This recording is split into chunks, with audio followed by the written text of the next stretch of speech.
Breaking right now, Boris Johnson has revealed that he was asked to try and stop Megxit from happening back in 2020. Now, these are revelations coming from his new autobiography, Unleashed, and I'll show you some of the other things he's going to talk about in just a moment. But this was the first story that the Daily Mail decided to go within their serialization. And they write, Boris Johnson made an extraordinary last-ditch bid to persuade Prince Harry not to quit the UK. The former Prime Minister reveals in his sensational new memoir that he was asked to give the Duke of Sussex a, quote, manly pep talk to convince him it would be a mistake to leave Britain for a fresh start abroad with his wife, Meghan. He reveals that in January 2020, just weeks after his landslide election win, officials in Downing Street and Buckingham Palace believed he may be able to talk Harry out of his seismic decision to quit the UK and walk away from his royal duties. The ex-PM writes that there was a, quote, ridiculous business when they made me try to persuade Harry to stay. Kind of manly pep talk. Totally hopeless. The secret meeting, which underlines the close links between Number 10 and the Palace, took place in the margins of a UK-Africa investment summit in London's Docklands. They met for 20 minutes, apparently, and a friend of Boris paid tribute to Harry's efforts on the Invictus Games and praised Meghan's work on their shared passion for promoting the education of women and young girls. And this is what the friend said. He thought they were a great asset to UK PLC, and it was a real shame they were leaving when they were doing such great work. It was a man-to-man conversation. They were totally alone, but Harry wasn't for turning. He was unpersuadable by that point. So I broke the story of Megxit back in January 2020. This was particularly interesting to me because it shows you that actually, despite what Prince Harry and Meghan claimed in their Netflix documentary and their Tissues of Lies interview with Oprah Winfrey, in fact, the Queen was doing everything possible, Neil, to try and keep Harry and Meghan within the fold, even getting Boris involved. All right, folks, this is a big one. Boris Johnson has just exposed Meghan and Harry's biggest lie about Megxit. Boris was personally asked to stop Harry from leaving the royal family. Buckingham Palace and Downing Street were desperate to keep Harry in the UK. But Harry refused, proving his claims of being forced out were false. All right, let's start with what Boris Johnson actually revealed. Boris was asked by Buckingham Palace and Downing Street to convince Harry to stay in the UK. This was not just a casual conversation. This was a coordinated effort. Officials believed Boris could give Harry a man-to-man pep talk. Boris praised Invictus Games and Meghan's work. But Harry refused to listen. And folks, this proves one huge thing. Harry was never forced out. Harry chose to leave, despite powerful people trying to stop him. Well, I'm glad he failed. I mean, if we'd had a crowdfunding exercise to pay for their tickets to California, I would happily have contributed towards it. But I mean, it's all very sad, really, isn't it? The way that Harry has been transformed by Meghan into a shadow of his former self. He did a brilliant job in creating Invictus Games and all that. And what does she do? I mean, she's one of the laziest grifters you can find anywhere on the planet. All she's interested in is me, and appearing on stages and in photo shoots and waving at people, not doing anything which is the slightest use to anybody. So good riddance to them, I say. And I'm very glad that on this occasion, Boris failed in his objective. It is quite interesting, isn't it, when you think about it, Maria, because Boris Johnson, I think, in history will go down as the leader who was able to deliver Brexit. And actually, he, in a weird way, delivered Megxit too, which I think we should also celebrate. I think for me, Boris probably had very little effect. I don't know whether if I was deciding to emigrate or leave my entire family, I'm not sure some, strange man who apparently is some sort of celebrity or politician comes up to me and tells me to stay in the country and stay close to my family is going to make the slightest difference. What's interesting, I think, is it shows the desperation. So I'm interested to know why someone sorry to ask him would make a difference. Well, yeah, because it shows the desperation, doesn't it, within the royal family, Neil, and just how far relations between Harry and his own relatives had sunk. The fact that they thought, oh my goodness, who can we ask? Who can we ask? Okay, we're going to have to ask Boris. Although there is some historical precedent, isn't there, Neil? Because, for example, John Major tried to be a little bit of a peacemaker during, the Diana and Charles years. Yeah, well, that didn't end well either, did it? No. But, so I think history is not exactly on the royal side on that one. I mean, of course, for a family, this is a very distressing turn of events. Anybody who's experienced this kind of breakdown of relationships within a family will understand why the Queen was very keen to try to paper over the cracks and to keep Harry within the fold. But it was perfectly clear that Meghan was unbiddable in all this, and she had absolutely no interest in being a working royal at all. All she wanted was the fairy princess elements of the role. So it's she who has poisoned Harry on all these issues, in my opinion. And that's a great tragedy. And the extent that she succeeded in that, it has significantly damaged the royal family. I think we've gone beyond that now that the true reality in all its gory technicolor has been revealed about Meghan and Harry, and the shameless way in which they have behaved and intend to continue behaving. So I think that it's very sad for the royal family, but I say for the rest of us, bring it on. This completely contradicts what Meghan and Harry claimed in their Netflix doc and Oprah interview. If the royal family wanted Harry out, why would they beg Boris to keep him in? And here's where things get even worse for Meghan. She and Harry built an entire victim narrative around being pushed out. They claimed the palace wouldn't support them, but this proves the opposite.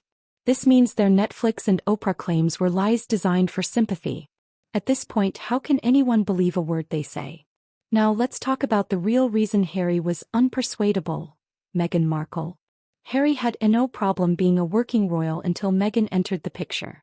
Before Meghan, Harry was one of the most popular royals. He was thriving, running Invictus Games, loved by the British public. Yet the moment Meghan joined, suddenly he wanted out? That's not a coincidence. Well, indeed. I mean, look, Harry made a mistake not listening to Boris Johnson. That is the reality, because what has gone on in the preceding 4 years has been disastrous. It's been disastrous for his reputation. I mean, last night, there he was on American late night TV, looking around some sort of new fairground Halloween attraction. I mean, it's embarrassing. It's degrading. It isn't doing anything to support any of the causes that he claims to care about. So, yeah, I think he made a big mistake. He actually should have listened to Boris Johnson when it came to that. But look, lots more Boris revelations coming in Unleashed. Here's what he's teased so far. And the first revelations from Boris's memoir have just dropped. So firstly, he's talking about that cake moment, the moment that cost him his job, really, when he apparently broke the rules by being at a birthday party. And he says, "I saw no cake. I ate no blooming cake. If this was a party, it was the feeblest event in the history of human festivities." He's speaking a lot too about COVID times, and this will be a revelation that surprises a lot of people.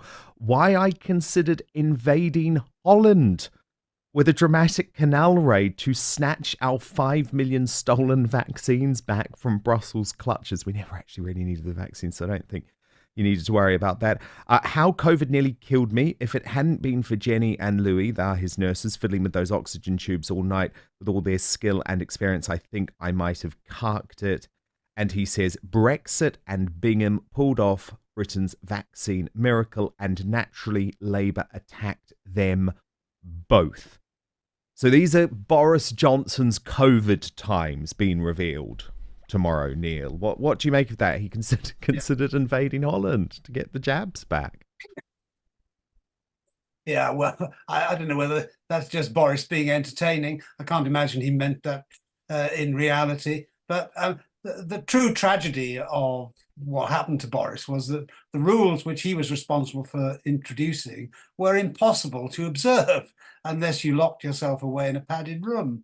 And so it's no surprise that he ended up breaking them for the most trivial of reasons. But nevertheless, because of the absolutist way in which the COVID lockdowns were imposed, he was a victim of his own decisions. So, and I can't really have much sympathy with him because I opposed the whole thing. It was completely unnecessary. It destroyed the economy, the public finances, the costs of which we're continuing to pay today and will do for many, many years to come. Ultimately, he was responsible for destroying the Conservative government.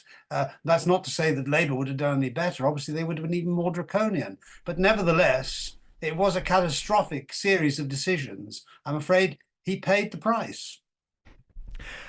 This is going to be such an entertaining book. I mean, I actually agree with everything you just said, Neil. But the thing is, and I know lots of people don't like me saying this, Maria, but I just have an affection towards Boris Johnson. I know he failed as a leader in lots of ways, but I really do like Boris.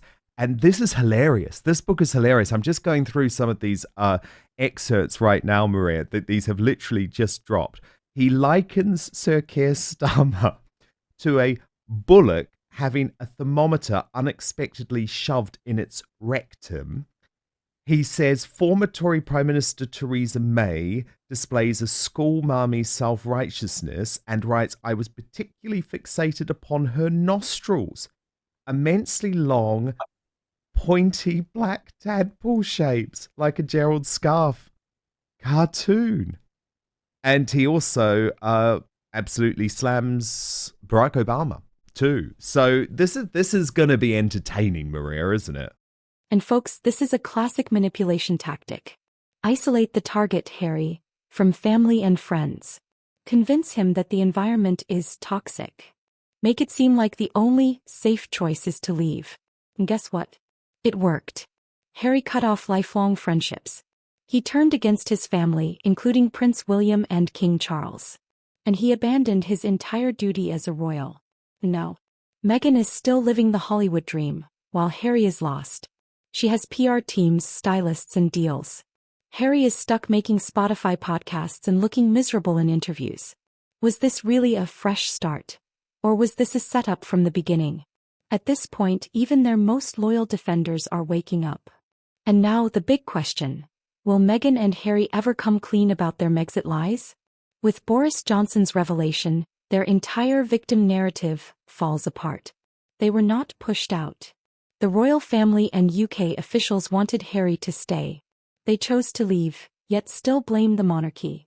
And folks, this is why people are done with Meghan and Harry. Their lies are catching up with them. Their Netflix, Spotify, and Hollywood projects are failing. Even their own friends in Hollywood are distancing themselves. And let's be honest, Harry needs the royals more than they need him. The monarchy is thriving without him. Prince William and Kate are more popular than ever. And Harry? He's stuck defending Meghan's failed PR machine. At the very least. Yeah, a lot of my family really like Boris, or did. I think for me, being, I would say, conservative valued, what he did to the party made me like him much less. But there's no love lost now. He's like well and truly gone. I wouldn't like to see him back in politics personally, but I will probably be reading his book. So you think it's over for him politically, because he is promising, of course, to reveal if he's going to make a big comeback. I guess you don't want him back because he could push Nigel off course.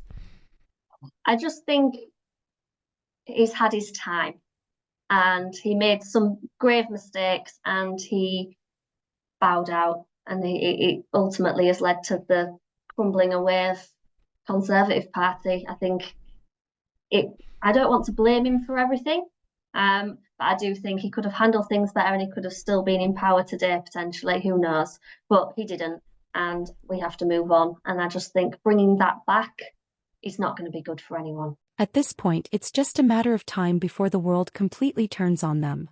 Boris Johnson proved Meghan and Harry were never forced out. So why do they keep lying? Is this the final blow to their already crumbling reputation? And will Harry ever wake up to the truth? Let me know your thoughts in the comments below. And as always, like, share, and subscribe for more.